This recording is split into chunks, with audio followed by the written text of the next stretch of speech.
দ্বিতীয় হলো আমার নানা ইসলামকে প্রতিষ্ঠিত হবে। সুবহানাল্লাহ। আর এজকের আজানকে আজান মানে দেখেন না মুসলমানের বলে তো কাছে তার দলের ভিতরে হাদিসের শরীফে পাওয়া যায় হাফেজ আছে, কারি আছে, মাওলানা আছে, মুফতি আছে।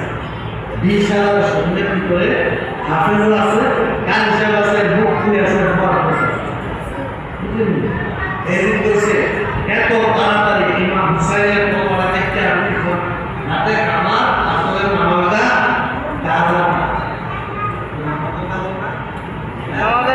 এবং আমাদের পারব কিন্তু অন্তরে তার রূপে আসেনি নাই নাই আল্লাহকে তুমি সেটা দিতে আসো তোমার ডাক করে নিছো দুর্যোগের দেব এই ডাকের হিসাব দিবি আর তুই নামাজ পড়তে আসো এই নামাজ পড়ে তোমার ওয়াজিব করতে দিবি কোরআনে বলছে ফাওয়াইলুল লিল মুসাল্লিন আল্লাযিনা হুম হাম সালাতে হিমসাহুম যারা নামাজকে দেখানোর জন্য নামাজ আদায় করে পাঁচ ওয়াক্ত মসজিদে যায় তারা বলেছে নামাজও বলে কিন্তু আল্লাহকে রাজি খুশি করার জন্য নয়।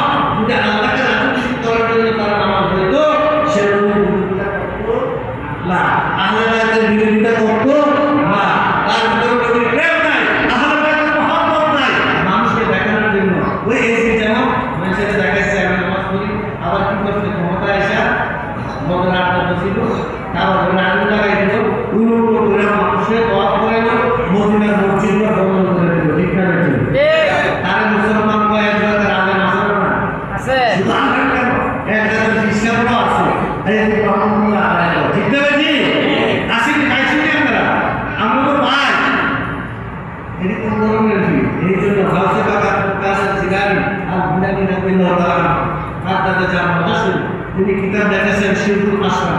শিরুল আসরা কিতাবের দ্বিতীয় খণ্ডের ভিতরে তিনি বলেছেন শুরু থেকে শেষ পর্যন্ত কিয়ামতের পূর্ব পর্যন্ত পৃথিবীতে যত পীর হবে সকল পীরের দল হবে 12টা। কয়টা দল? 12টা দল হবে।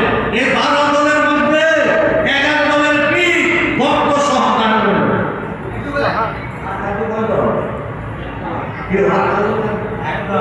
একদম না। আর এই এক দলের পীরেরাই ভক্ত সহ জান্নাতে যাবে। আর আমার নবী বলছেন আমার উম্মতের ভিতরে 10 কয়টা? এই 72 দলের ভিতরে একটা দলের বিপরীত জান্নাত। সুবহানাল্লাহ। 73 দল, 73 দলের ভিতরে একটি দল জান্নাতি, বাকি 72 দল জাহান্নামী। জাহান্নামী।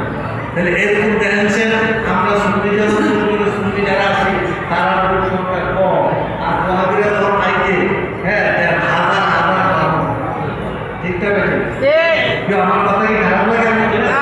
হ্যাঁ আপনি দেখেন একজন ওয়াহাবি আলেম এলাকাতে আসো লক্ষ লক্ষ মানুষ হয়ে আর আমরা সুন্নিরা মাসুল দলের মানুষ বুঝলেন আমরা কম মানুষ। আহলে সুন্নাত ওয়াল জামাতের মানুষ কম, আমরা মাজাজি দল, আমরা জান্নাতে যাইতে চাই।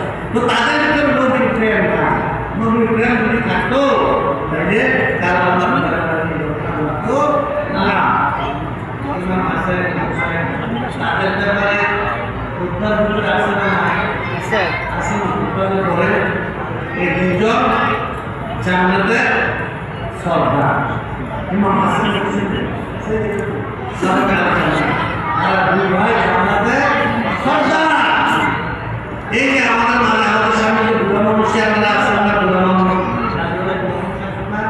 আমাদের জুয়া হ্যাঁ আমরা বুড়া মানুষ আছেন না জান্নাতে বুড়া মানুষ কালা মানুষের জান্নাতে যাইতে না বুড়া মানুষ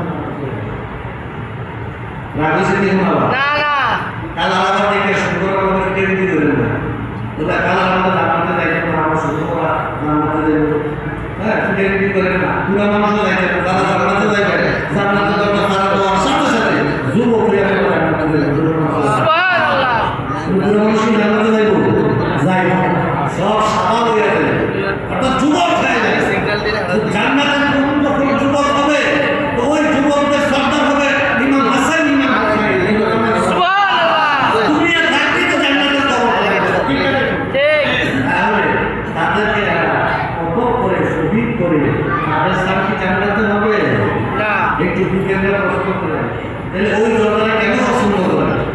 ও যুবকেরা, তোমরা মোবাইল পাইয়া পাইয়া সাহেবের কথা শুনে শুনে মন মগজের ভিতরে ঢুকাও, এগুলাকে দূর করে আহার জন্য জামাতের আকীদা ওইটার মগজের ভিতরে না বলবো আমি উপায় থাকতো না এমন কিনা বিজ্ঞ খবরে গেলে ঘুষ করে থাকতো না, আগে থেকে সাধ্য দেয় না।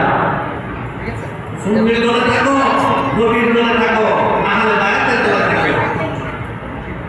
আরে আল্লাহ যারা তুমি রাজি খুশি তারার দলে থাকো না, আল্লাহ যারা দেখতে পারে না তারার দলে থাকো। কোন দলে থাকো? আল্লাহ যারা পক্ষে আছে এই পক্ষে থাকবেন না, আল্লাহ যারা পক্ষে আছে তারা পক্ষে যাবে। আল্লাহর পক্ষে কোন শুনে নিলাম হুসাইন ইমাম হাসান আল্লাহ কি পক্ষে আছে। ও বন্ধুরা দয়ারা বাবারা গভীর মনোযোগ, একদিন সিজনে ঈদের নামাজ পড়ার জন্য যাবে ইমাম হাসান হুসাইন আজকে ছেলেবেলারা ঈদে যাবে নতুন পোশাক পরে, ঈদের দিন নতুন পোশাক পরে ঈদগাতে যাবে, আমাদের তো নতুন পোশাক নেই মা, আমরা কেমন করে ঈদের নামাজ পড়তে যাবো মা? ঈদের সময় কোন ছেলেবেলারা ছোট বাচ্চারা ঈদের সময় নতুন পোশাক পরে না? এখন থাকো বাবা, তোমরা একটা কাজ করো, সরকারে তো রেখেছে টাইম সহ যে তোমরা একটা কাজ করো, তোমরা গোসল করে আসো, এর ভিতরে কিন্তু টেলারের ও বলছে তোমাদের পোশাক নিয়ে আসো। কথা বলছে? এখন কি করবেন? ছেলে দুজন চলে গেলেন গোসল করার জন্য বাইরে গোসল করে তাড়াতাড়ি আর না করে বলছি আমাদের পোশাক নিয়ে আসবো। যখন তাদেরকে পাঠিয়ে দিল গোসল করার জন্য, এখন মাঝে মাঝে ঘরের ভিতরে যাইয়া 2 রাকাত নামাজ আদায় করলো, 2 রাকাত নামাজ করে 2টা হাত পড়াইলো, আল্লাহ আমার 2 সন্তানরা আমি কি জবাব দেবো আল্লাহ? এখন গোসল করে তারা আইবো আল্লাহ, আমি নতুন জামা পাবো কই আমার জমি নামাজি বানাইবো। ও মাবুদ, তুমি একটা ব্যবস্থা করো, আমার ইমাম হাসান এবং হুসাইন আমি নতুন জামা করতে দিব। আল্লাহ তুমি তাড়াতাড়ি ব্যবস্থা করো, তারা করে আইসি তোমার কাছে জামা চাইবো। সুবহানাল্লাহ। আল্লাহ সাথে সাথে দোয়া কবুল করলেন, দোয়া কবুল করার সাথে সাথে আমার আল্লাহ বলে ইব্রাহিম, ও ইব্রাহিম রে যাদের থেকে 2টা জামা নিয়ে আয়, 2টা জামা নিয়ে আমার ফাতেমার ঘরের দরজায় যাইয়া হাজির হ। সুবহানাল্লাহ। ফেরেশতা দেরি করে না, জান্নাত থেকে 2টা পোশাক নিয়ে আসলো, মা ফাতেমার ঘরের দরজায় যখন টোকা দিল, টোকা দেওয়ার পরে মা নিয়ে বলতেছে কে কে? এখন যখন জিব্রাইল আসছে, জিব্রাইলের ফাতেমা চিনেনি, চিনে না? কে বলছে চিনে না? জিব্রাইল ভালো করে ছিল জানে বন্ধুরা মায়ের মামা, এখন যখন দেখতো হাতের ভিতরে জামা, এখন মা কাঁদে আমার হাসান এই তো তোর চলে আসছে তোমাদের নতুন কাপড় লইয়া, এখন 2টা জামা দিবেন, 2টা জামার ভিতরে একটা জামা লাল আরেকটা জামা সবুজ, একটা জামা লাল আরেকটা জামা সবুজ। এখন সবুজ জামাটা ইমাম হাসান চলেন, লাল জামাটার দিকে ইমাম হোসেন দৌড়তে লাল জামাটা দিয়েছে। আল্লাহ আকবার, আল্লাহু আকবার। গভীর মনোযোগ, এখন আমার মহাজির ও ইব্রাহিম, একটা লাল একটা সবুজ ব্যাপারটা কি নবী জানেন? ইব্রাহিম মুখ থেকে শুনতে চায়, নবী জানেনি, আমার নবী জানেনি, আমার নবী গায়ের খবর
দুশে গেলে আমার নবী কাঁদে কাঁদার বাবা তোমার ঘর মাগো তোমার ঘর কবুল হয়ে গেছে মা তুমি যেভাবে বলেছো আমার ভুল করে তোমার পিতা সম্মান শহীদ করে দেবে এই জন্য এই প্রশ্ন এই যে দেখো সমস্যা আমার হাসান রে তারা ওই আমাদের লোকেরা যারা এই যে মানুষের ওরা বিশ্বাস করে আমাদের শহীদ করে করে ইমাম হুসেনকে কতল করে শহীদ করে এখন আল্লাহ অভিভক্তা সঞ্জীব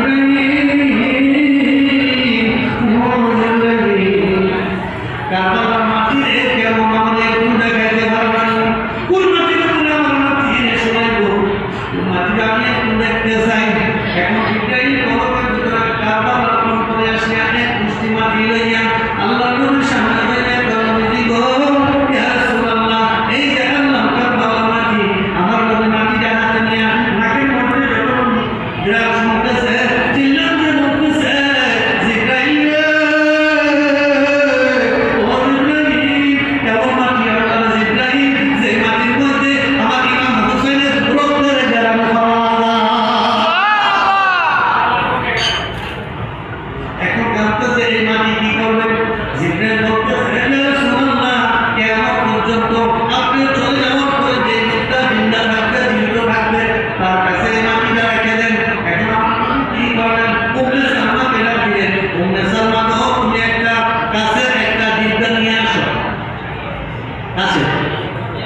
এখন জিজ্ঞাসা করছে আপনার চলে যাওয়ার পরে আমরা নবীজিকে মৃত্যু করি না মারা গেছে উনি আয়াত উনি জিন্দা নবী ওনার মরণ নাই আমরা বলা জানা যায়নি জানা যায় না আমরা বলে জানা হয় না আমার নবীকে দুনিয়া থেকে বিদায় নিতে তাকে জানা হয়েছে আসমানের দেশে যতক্ষণ করে এমন কোনো দলিল নাই আমার নবীকে জানা হয়েছে আমার নবীর আগে ইমাম করবো কোনটা ইমাম মুসলিম আমার নবী কেন কি সকল নবীদের নবী আমার নবী সর্বশ্রেষ্ঠ আল্লাহও আমার নবী আখেরও আমার নবী জাহেরও আমার নবী বাতেনও আমার নবী বলতেছিলাম এখন নবীকে বলতেছে জিব্রাইল যে আপনি চলে যাওয়ার পরে যারা দুনিয়ার ভিতরে থাকবেন তাদের কাছে রেখে দেন আল্লাহ নবী সাল্লাকে ডাক দিল উম্মে সালমা ডাক দিল সালমান তো তুমি একটা কাছের একটা বয়ম নিয়ে আসো এই কাছের একটা বয়ম নিয়ে আসো কত করি মাটি মুখান করে দিল সালমান বলতেছে সালমান গো এই মাটির ভিতরে যে তুমি একদম মাটিটা লাল রক্ত হয়ে গেছে সেদিন বলবা আমার ইমাম হুসেন কারবালার প্রান্তরে হাজির হয়েছে সুবহানাল্লাহ আমার নবী জানছিনি সালমান বাচ্চা থাকবে জানছিনি জানে তাহলে আমার নবীকে এত খবর জানেনি জানে সে বাপগুলো না করতো এই খবর জানে উম্মে সালমা পয়সা থাকবো নবী আমার জানে জানতে পারে সালমান কাছে রাখছে কিনা নাকি ঠিক ছোটবেলায় বাবার সময় শেষ রাখবি এখন যখন দিলেন এইটা রেখে দিলেন যখন রেখে দিলেন যখন নাকি কারবালা হবে কি হাসান বিন আবু এই ছিল যখন মুআবিয়া শেষ সময় অসুস্থ আমার নবী মুআবিয়ার বসল মুআবিয়ার জীবনে বিয়া নবী মানা করছে নবী জাইনা মানা করছে না না জাইনা মানা করছে জাইনা মানা করছে না আরে তুই বিয়া করিস না রে আর বিয়া করলে কি ফুলামে নিব না ফুলামে নিব তো এই ফুলামে কি করবো নবীর আলাদা শেষ করবো নবী জানছে না তাকে এসে বলছে হ্যাঁ বিয়া করিস না তো আরে কেমন একটা বলছে এর ভোগে ডাক্তাররা বলছে না তোমার বিয়া করা লাগবে বিয়া না করলে তোমার এই ভালা নবীর কথাটা অমান্য করে সে বিয়া করছে আল্লাহ রহমতে গেছে এই যে গেছে এই যে জায়গাটা এই কারণে কাজটা ঠিক করবো হ্যাঁ 40,000 সিটি দিচ্ছে কোথাও আছে যে আপনি আসেন ইমাম হুসাইনকে যে আপনি হাতে বায়াত গ্রহণ করুন বায়াত গ্রহণটা কিন্তু শুধু হিসাবে বায়াত করে না বায়াত একটু আগে থেকে আসে বায়াত আগে থেকে আসে তোমার বায়াতের খবর আছে যাও জায়গাটা বলি এখন মনে করেন 40,000 সিটি দিতে হবে তখন আগে কারা দাঁড়ানো যায় এই খবরটা মনে লাগে তো মুসলিমরা দাঁড়াইছে মুসলিমরা দাঁড়ালে ওই জায়গায় 30,000 মানুষ আস্তে আস্তে বায়াত গ্রহণ করছে তো উনিও শিখে আসছে ইমাম হোসেন আপনি তাড়াতাড়ি আসেন কুফা বাসীরা সবাই পাগল আপনাকে তাড়া করবে এই দেখেন আমি আসার সাথে সাথে 30,000 মানুষ মারা যায় ওনার পরিবার কত যা সুস্থ মাসুম বাচ্চা কাচ্চা লইয়া মুখ কত দাও এত ওয়ার গুলো নোংরা কোনো ধরেন না পাহাড় করতে আসে তাকে যুদ্ধ করতে আসতো সেই বাচ্চাকে যুদ্ধ লেগে আসতো মহিলাকে যুদ্ধ লেগে আসছে হ্যাঁ তারা আসছে দাওয়াত মেহমান তাদেরকে দাওয়াত করতে ছুটি দিতে আসে আমরা করবো আর এই দুটো কাজ করাটা এটা হলো মুসলিমরা হত্যা করবো দুটো শিশু বাচ্চা এক বাগানে ওই বাগানের মালিক তো এত বক্তব্য এত সৌন্দর্য এই ভিডিও কি করবো এটা হমচন্দ্র ধর্ম কাহিনী তাহলে এই এসিদের পক্ষে যারা এখনো সাফাই গায় তারা কি মুসলমান মনে হয় পিছনে যারা নামাজ পড়ছে ওই নবীর বিরোধিতা করছে করে নাই সাহাবারা সাহাবাদের ভিতরে নাই কি সাহাবা তারা মুনাফে তদ্ভুত মানিয়া এখন একটা কি করে আর নবীর আদেশ দিল সেই নবীর কারণে